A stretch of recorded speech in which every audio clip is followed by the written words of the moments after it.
Hello friends, Radhe Radhe, Hare Krishna. Welcome back to my channel. तो friends, आज हम बात करेंगे माघ मास के अध्याय 18, 19, 20, 21 और 22 के बारे में।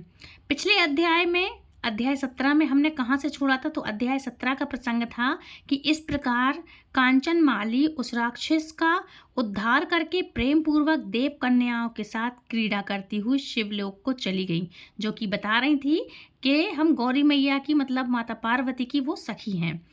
श्री वशिष्ठ जी कहने लगे कि हे राजन, मैंने दत्तात्रेय जी द्वारा माघ मास का महात्म्य कहा।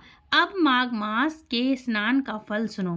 हे परंतप, माघ स्नान सब यज्ञों, व्रतों का और तपों का फल देने वाला है। माघ मास में स्नान करने वाले स्वयं तो स्वर्ग में जाते ही हैं, उनके माता और पिता दोनों के कुलों को भी स्वर्ग प्राप्त होता है। जो माघ मास में सूर्योदय के समय नदी आदि में स्नान करता है, उसके यहाँ माता पिता के 7 कुलों की पीढ़ी स्वर्ग को प्राप्त होती हैं। माघ मास के स्नान करने वाले दुराचारी और कुकर्मी मनुष्य भी पापों से मुक्त हो जाते हैं और इस मास में हरि का पूजन करने वाले पाप समुदायों से छूट करके भगवान के सदृश शरीर वाले हो जाते हैं। यदि कोई आलस से भी माघ मास में स्नान करे, उसके भी सब पाप नष्ट हो जाते हैं। जैसे गंधर्व कन्याएं राजा के श्राप से भयंकर काल को भोगती हुई लोमश ऋषि के वचन से माघ में स्नान करने से पापों से छूट गईं। यह वार्ता सुनकर राजा दिलीप विनय से पूछने लगा कि गुरुदेव, ये कन्याएं किसकी थीं? उनको कब और कैसे श्राप मिला? उनके नाम क्या थे? ऋषि के वाक्य से कैसे श्राप मुक्त हुई और उन्होंने कहाँ पर स्नान किया? आप मुझे विस्तार पूर्वक सब कथा कहिए।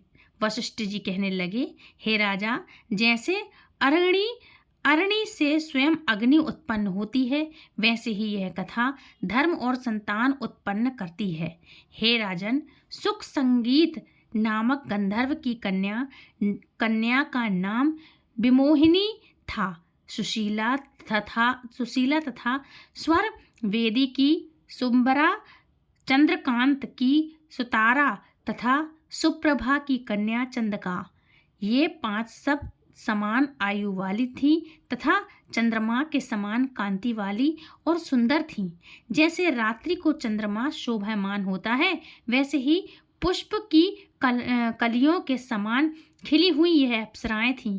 ऊंचे पयोधर वाली पद्मिनी वैशाख मास की कामिनी यौवन दिखती हुई और नवीन पत्तों वाली लता के सदृश गोरे रंग सोने के सदृश चमकती हुई और सोने के अलंकारों से सुशोभित सुंदर वस्त्र धारण किए हुए अनेक प्रकार के गाने और वीणा अथवा बांसुरी तथा दूसरे बाजे बजाने में प्रवीण और ताल स्वर तथा नृत्य कला में निपुण थीं।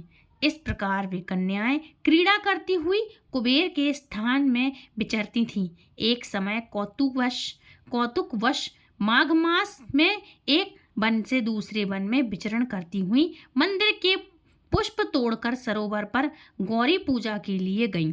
स्वच्छ जल के सरोवर में स्नान करके, वस्त्र धारण करके, मौन हो वालू मिट्टी की गौरी बनाकर, चंदन कपूर कुमकुम और सुंदर कमलों से उपचार सहित पूजन करके ये 5 कन्याएं ताल नृत्य करने लगीं। फिर ऊंचे गांधार स्वर में सुंदर गीत गाने लगीं। जब ये कन्याएं नाचने और गाने में लीन थीं, तो उस समय अच्छोद नामक उत्तम तीर्थ में वेद निधि नाम के मुनि के पुत्र अग्नि ऋषि स्नान को गए।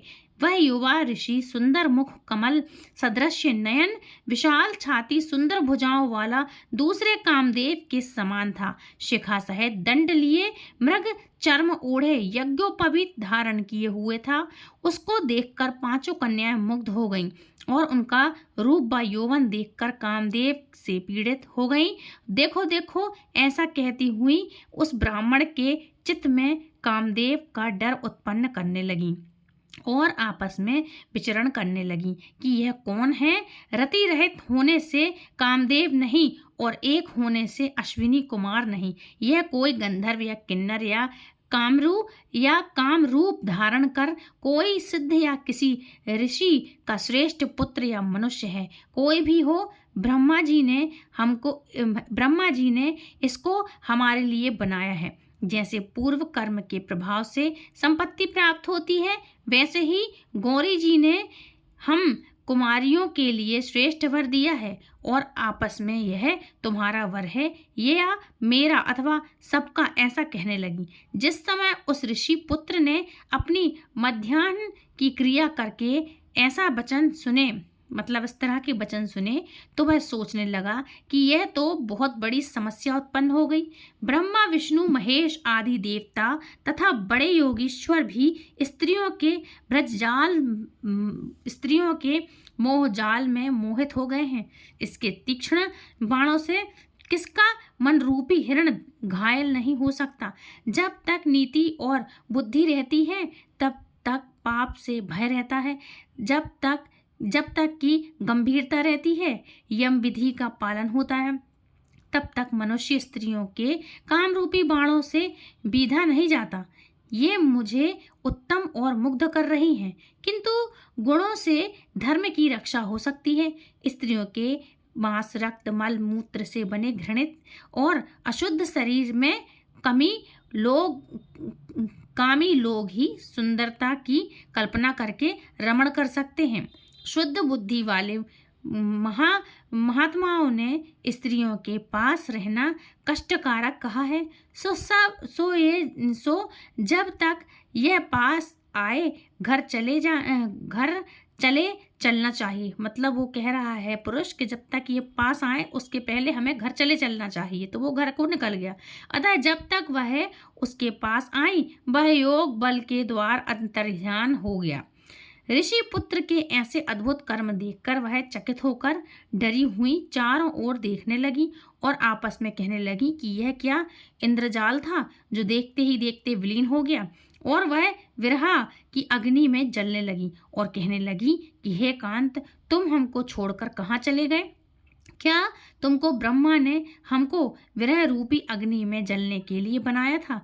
क्या तुम्हारा चित्त दया रहित है जो हमारा चित्त दुखाकर चले गए? क्या तुमको हमारा विश्वास नहीं? क्या तुम कोई मायावी हो? बिना किसी अपराध के हम लोगों पर क्यों क्रोध करते हो? तुम्हारे बिना हम नहीं जाएंगी। जहाँ पर आप हो हमें शीघ्र ही ले चलो, हमारा संताप हरो और हमें दर्शन दो। सज्जन लोग किसी का नाश नहीं करते। तो फ्रेंड्स, ये था आज का अध्याय 18वां। अब बात करेंगे 19वें अध्याय की। अध्याय 18 यहीं तक समाप्त हुआ। 19वें अध्याय में वहाँ पांचों कन्याएं इस प्रकार विलाप करती हुई बहुत देर प्रतीक्षा करके अपने घर लौटी। जब घर में आई तो माताओं ने कहा कि इतना विलंब तुमने क्यों कर दिया? तब कन्याओं ने कहा कि हम किन्नरियों के साथ क्रीड़ा करती हुई सरोवर पर थीं और कहने लगी कि आज हम थक गई हैं और जाकर लेट गईं। वशिष्ठ जी कहते हैं कि इस प्रकार आशय को छुपाकर वह विरह की मारी पड़ गई। उन्होंने घर में आकर किसी प्रकार की क्रीड़ा नहीं की। वह रात्रि उनको एक युग के समान बीती। सूर्य नारायण के उदय होते ही वह अपने आप को जीवित मानती हुई माताओं की आज्ञा लेकर गौरी पूजन करने के लिए वह कन्याएं वहां पर जाने लगी। उसी समय ब्रह्मा भी स्नान करने के लिए सरोवर पर आया। उसके आने पर कन्याओं ने वाह वाह किया। जैसे कमलिनी प्रातः काल सूर्योदय को देखकर कहती हैं, उसको देखकर उनके नेत्र खुल गए और उस ब्रह्मचारी के पास चली गई। आपस में एक दूसरे का हाथ पकड़कर चारों तरफ से उसको घेर लिया और कहने लगी कि मूर्ख, उस दिन तू भाग गया था, लेकिन आज नहीं भाग सकता। हम लोगों ने तुझे घेर लिया है। ऐसे वचन सुनकर बाहुपाश में बंधे हुए ब्राह्मण ने मुस्कुराकर कहा, तुमने जो कुछ कहा सो ठीक है, परंतु मैं तो अभी विद्याभ्यास और ब्रह्मचारी हूँ। गुरुकुल में मेरा विद्याभ्यास पूरा नहीं हुआ है। पंडित को चाहिए कि जिस आश्रम में रहे उसके धर्म का पालन करे। इस आश्रम में मैं विवाह करना धर्म नहीं समझता। अपने व्रत का पालन करके और गुरु की आज्ञा पाकर ही विवाह कर सकता हूँ, उससे पहले नहीं कर सकता। यह बात सुनकर वह कन्याएं इस प्रकार बोली जैसे वैशाख मास में कोयल बोलती है। वह कहने लगी कि धर्म से अर्थ और अर्थ से काम और काम से धैर्य के फल का प्रकाश होता है। ऐसे ही पंडित लोग भी शास्त्र कहते हैं। हम काम सहित धर्म की अधिकता से आपके पास आई हैं, सो आप पृथ्वी के सब भोगों को भोगिए। उस ब्राह्मण ने कहा कि तुम्हारा वचन सत्य है, किंतु मैं अपने व्रतों को समाप्त करके ही विवाह कर सकता हूँ, पहले नहीं कर सकता। तब वे कन्याएं कहने लगी कि तुम मूर्ख हो। अनोखी औषधि, ब्रह्मा बुद्धि, रसायन सिद्ध अच्छे कुल की सुंदर नारियां तथा मंत्र जिस प्रकार प्राप्त हो तब ही ग्रहण कर लेना चाहिए। कार्य को टालना अच्छा नहीं होता। केवल भाग्य वाले पुरुष ही प्रेम से पूर्ण अच्छे कुल से उत्पन्न स्वयं वर चाहने वाली कन्याओं को प्राप्त होते हैं। उन कन्याओं ने कहा, हम अनोखी नारियां, कहाँ आप तपस्वी बालक। यह बेमेल का मेल मिलने में विधाता की चतुराई ही है। इस कारण आप हम लोगों के साथ गंधर्व विवाह कर लें। उनके ऐसे वचन सुनकर के उस धर्मात्मा ब्राह्मण ने कहा कि वृत्ति रहकर इस समय विवाह नहीं करूंगा, मैं स्वयंवर की इच्छा नहीं करता। इस प्रकार उसके वचन सुनकर उन्होंने एक दूसरे का हाथ छोड़कर उसको पकड़ लिया। सुशील और सुस्वरा ने उसकी भुजाओं को पकड़ लिया। सुतारा ने आलिंगन किया और चंद्रिका ने उसका मुख चूम लिया। परंतु फिर उसने क्रोधित होकर उनको श्राप दिया कि तुम डायन की तरह मुझसे चिपटी हो, इस कारण पिशाचिनी हो जाओ। ऐसे श्राप देने पर वह उसको छोड़कर अलग खड़ी हो गई। उन्होंने कहा कि हम निरपराधियों को वृद्धा क्यों श्राप दिया, मिथ्या श्राप क्यों दिया। तुम्हारी इस धर्मज्ञता पर धिक्कार है। प्रेम करने से बुराई करने वाले का सुख दोनों लोकों में नष्ट हो जाता है। इसलिए तुम भी हम लोगों के साथ पिशाच हो जाओ। तब वे आपस में क्रोध से उस सरोवर पर पिशाच पिशाचिनी हो गए और बस पिशाच पिशाचिनी कठिन शब्दों से चिल्लाते हुए अपने कर्मों को भोगने लगे। वशिष्ठ जी कहने लगे कि हे राजन, इस प्रकार वह पिशाच पिशाचिनी उस सरोवर के इधर उधर फिरते रहे। वह बहुत समय पश्चात मुनियों में श्रेष्ठ लोमश ऋषि पौष शुक्ल चतुर्दशी और उस अच्छेदित सरोवर पर स्नान करने के लिए आए। जब क्षुधा से दुखी इन पिशाचरों ने उनको देखा तो उनकी हत्या करने के लिए गोल बांध करके उनको चारों तरफ से घेर लिया। वेदनिधि ब्राह्मण भी वहां पर आ गए और उन्होंने लोमश ऋषि को साष्टांग प्रणाम किया। वे पिशाच ऋषि के तेज के सामने ठहर ना सके और दूर जा करके खड़े हो गए। वेदनिधि हाथ जोड़ करके लोमश ऋषि से कहने लगे कि भाग्य से ही ऋषियों के दर्शन होते हैं। फिर उन्होंने गंधर्व कन्या और अपने पुत्र का परिचय देकर सब वृतांत कह सुनाया और कहा कि हे मुनीश्वर, यह सभी श्राप मोहित होकर आपके सम्मुख खड़े हैं। आज इन बालकों का निस्तार होगा, जैसे सूर्योदय से अंधेरे का नाश हो जाता है। वशिष्ठ जी कहने लगे कि पुत्र के दुख से दुखी हुए वेदनिधि ब्राह्मण के ऐसे वचन सुनकर लोमश ऋषि के नेत्रों से जल भर गया और वेदनिधि से कहने लगे कि मेरे प्रसाद से बालकों को शीघ्र ही स्मृति पैदा हो। मैं उनका धर्म कहता हूँ, जिससे इसका आपस का ज्ञान विलीन हो जाएगा। इस तरह से उन्होंने बोला। अब बात करेंगे 19 अध्याय समाप्त हुआ। अब बात करेंगे हम अध्याय 20 के बारे में। अध्याय 20 में वेदनिधि कहने लगे कि हे महर्षि, धर्म को जल्द ही कहिए, क्योंकि श्राप की अग्नि बड़ी दुखकारक होती है। लोमश ऋषि कहने लगे कि ये सब मेरे साथ नियम पूर्वक माघ मास स्नान करें, अतः अंत में यह श्राप से छूट जाएंगे। मेरा यह निश्चय है कि शुभ तीर्थ में माघ स्नान करने से श्राप का फल नष्ट हो जाता है। 7 जन्मों के पाप तथा इस जन्म के पाप माघ तीर्थ में स्थान पर स्नान करने से नष्ट हो जाते हैं। इस अच्छेद से स्नान करने से अवश्य ही मोक्ष की प्राप्ति होती है। राजसु यज्ञ और अश्वमेध यज्ञ से भी अधिक फल माघ मास स्नान करने से होता है। अतः संपूर्ण पापों का सहज में ही नाश करने वाला माघ मास स्नान क्यों न किया जाए।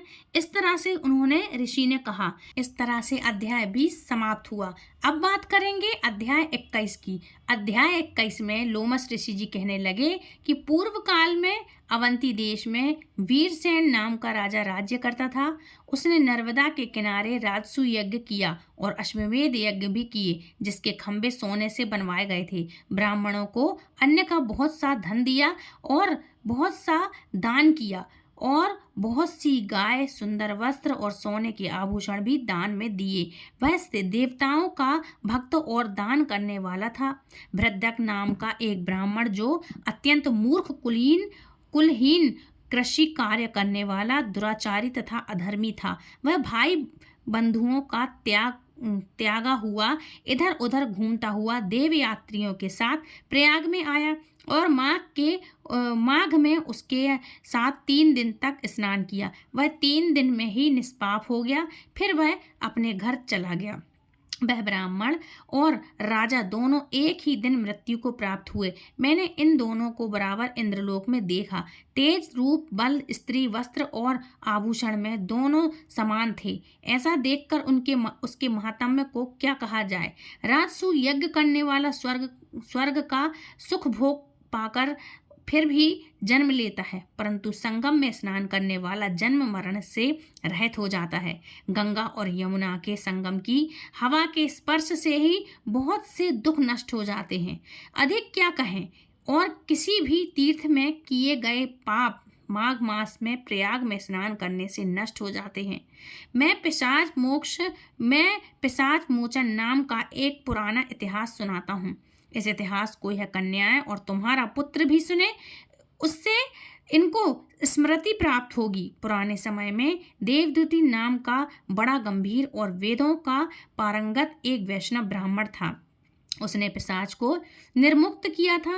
वेद निधि कहने लगे कि वह कहाँ का रहने वाला, किसका पुत्र था, किस पिशाच को उसने निर्मुक्त किया। आप विस्तार पूर्वक यह सब कथा मुझसे सुनाइए। लोमस ऋषि ने कहा, किल्पज्ञ से निकली हुई सुंदर सरस्वती के किनारे उसका स्थान था। जंगल के बीच में पुण्य जल वाली सरस्वती बहती थी। वन में अनेक प्रकार के पशु भी विचरते थे। उस ब्राह्मण के श्राप के भय से पवन भी सुंदर चलती थी और वन चैत्र रथ के समान था। उस जगह धर्मात्मा देवदूति रहता था। उसके पिता का नाम सुमित्र था। वह लक्ष्मी के वरदान से उत्पन्न हुआ था। वह सदैव आत्मा को स्थिर रखता, गर्मी में अपने नेत्र सूर्य की तरफ रखता, वर्षा में खुली जगह पर तपस्या करता, हेमंत ऋतु में सारस्वत सरोवर में बैठकर त्रिकाल संध्या करता। जितेंद्रिय और सत्यवादी भी था। अपने आप गिरे हुए फल और पत्तियों का भोजन करता था। उसका शरीर सूखकर हड्डियां मात्र ही रह गई थीं। इस प्रकार उसको तप करते हुए वहां पर 1000 वर्ष बीत गए। तप के प्रभाव से उसका शरीर अग्नि के समान प्रज्वलित था। विष्णु की प्रसन्नता से ही वह सब कर्म करता। दधीची ऋषि के वरदान से ही वह श्रेष्ठ वैष्णव हुआ था। एक समय उस ब्राह्मण ने वैशाख महीने की एकादशी को हरि की पूजा की और हरि की पूजा कर उनकी सुंदर स्तुति तथा विनती करी।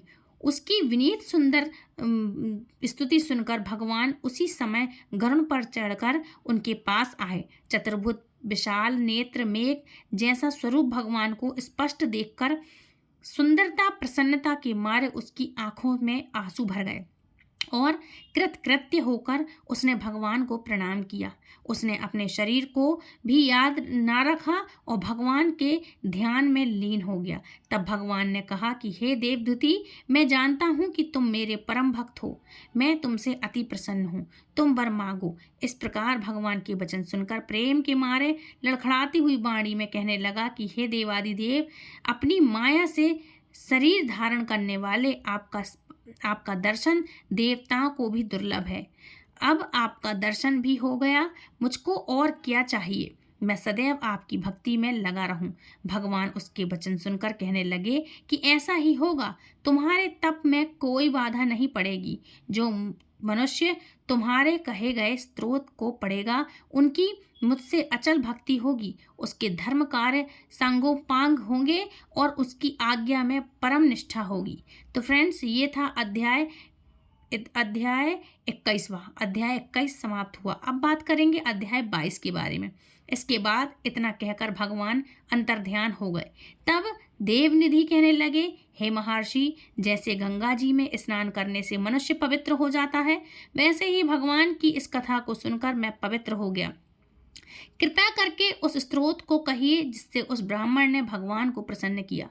लोमश ऋषि कहने लगे कि उस स्त्रोत को पहले गरुड़ ने पढ़ा। उनसे मैंने सुना। हे प्रिय, यह स्त्रोत आध्यात्म विद्या का सार, पापों का नाश करने वाला है। वासुदेव, सर्वव्यापी, चक्रधारी, सज्जनों के प्रिय, जगत के स्वामी श्री कृष्ण को मैं नमस्कार करता हूँ। भगवान श्री कृष्ण को मैं नमस्कार करता हूँ। जब स्तुति करने वाला विचार करे कि सभी जगत विष्णुमय हो, तो किसकी स्तुति की जाए?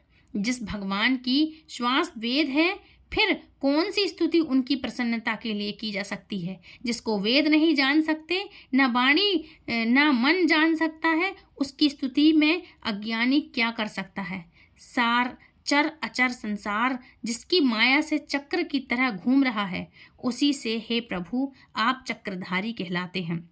ब्रह्मा विष्णु आप ही हो। सारे संसार को उत्पन्न करने वाले ब्रह्मा को भी आप उत्पन्न करने वाले हो। जब जीव शरीर को धारण करता है, तब उसमें ज्ञान उत्पन्न होता है। तुम सब सुखों के दाता हो, इसमें कोई संदेह नहीं है।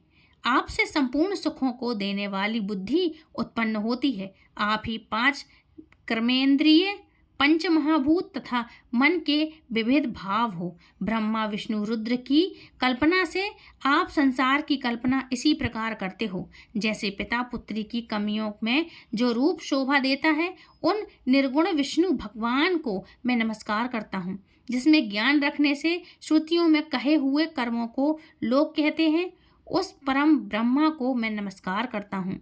मैं उस सतरूप हरि को, जिनको योगी लोग सब प्राणियों में आत्म रूप में देखते हैं, उसकी उपासना करते हैं। जिनको अद्वैत कहते हुए गाते हैं और यज्ञ करते हैं, उस माधव भगवान को मैं नमस्कार करता हूँ। मनुष्यों को माया तथा मोह में पैदा हुए विचित्र आभास, अहंकार तथा ममता को जान करके खो देते हैं, उन भगवान को मैं नमस्कार करता हूँ। संसार में मनुष्यों के मोह रूपी वायु से सदा भड़कने वाली ज्वाला आपके चरण कमल की छाया पहुँचाने से नहीं जलती, जिसके स्मरण मात्र से मोह अज्ञान लोग दुख दूर हो जाते हैं। उस अनंत रूप को नमस्कार करता हूँ मैं, जिसमें मिल जाने पर और किसी दूसरे की इच्छा नहीं रहती, जिसको जानकर अद्वितीयवादी आत्मा को देखते हैं। यदि विष्णु शब्द का अर्थ और उसके विषय का ज्ञान एक ही होता, तो इस सत्य से मैं माधव इस संसार की माया में फंसकर तेरे ही ध्यान में रत रहता। यदि वेदांत दर्शन में भगवान सारे संसार में व्याप्त हैं, तो इसी सत्य से भगवान में भरी निर्विघ्न भक्ति हो। बीज नहीं तो भी बिना बीज के स्वयं विद्यमान है।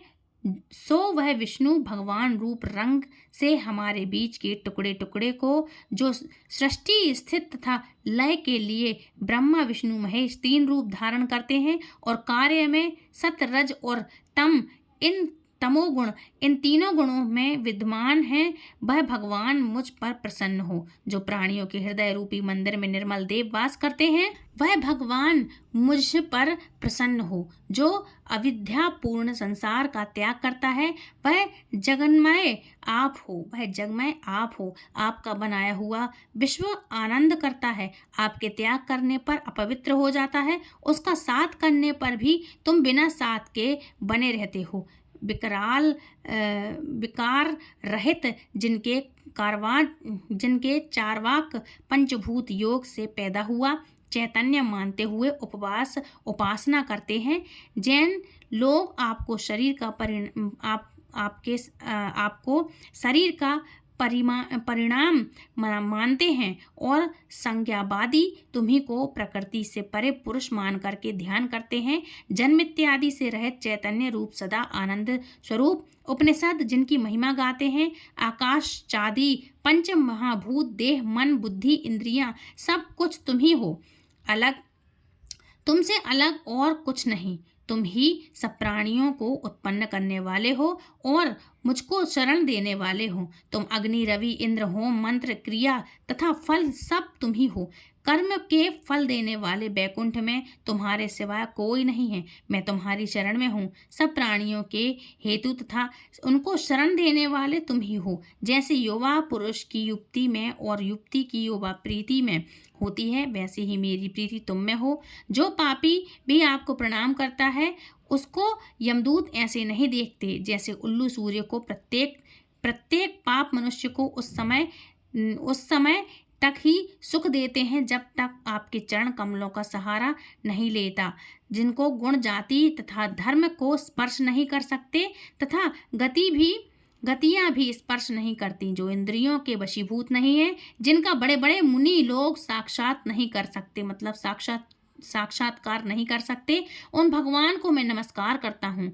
जितने ज्ञान रूपी सुंदर गुण हैं, जिन्होंने सुख स्वरूप मोक्ष रूपी लक्ष्मी का आलिंगन किया, जिन्होंने आत्मस्वरूप सुख भोगा है और जिन्होंने ध्यान रूप से मृत्यु को वश में कर लिया है, ऐसे मुनियों से सेवित भगवान को नमस्कार मैं करता हूँ। जो जन्मादि से अलग हैं, जिनको काम क्रोध आदि दोष दुख नहीं देते, उन वासुदेव भगवान को मैं नमस्कार करता हूँ। जिनके ज्ञान की गति से विद्या रूपी मल शुद्ध होता है, जिनके ज्ञान रूपी शस्त्र से संसार रूपी शत्रु का नाश होता है, उन दुखों के नाश करने वाले को मैं नमस्कार करता हूँ। जिस प्रकार सब स्थावर जंगम संसार को उत्पन्न करते हैं, इसी सत्य से भगवान मुझको दर्शन दें। इस प्रकार उसकी सच्ची भक्ति देख करके भगवान ने प्रसन्न होकर उस ब्राह्मण को दर्शन दिए और ब्राह्मण की स्तुति से प्रसन्न होकर के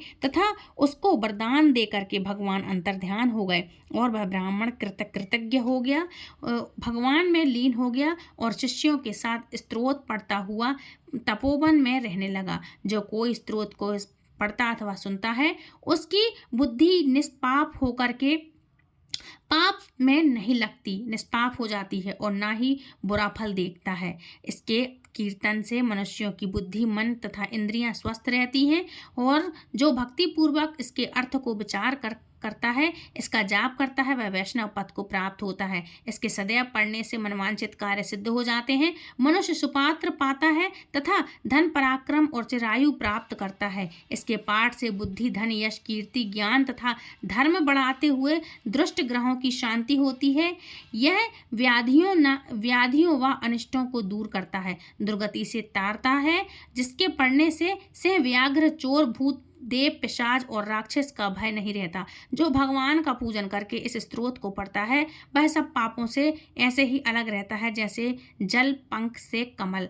जो इस स्तोत्र को एक काल 2 काल या 3 काल पढ़ता है वह अक्षय फल प्राप्त करता है। जो मनुष्य प्रातः काल इस स्त्रोत का पाठ करता है वह इस लोक और परलोक में अक्षय सुख पाता है।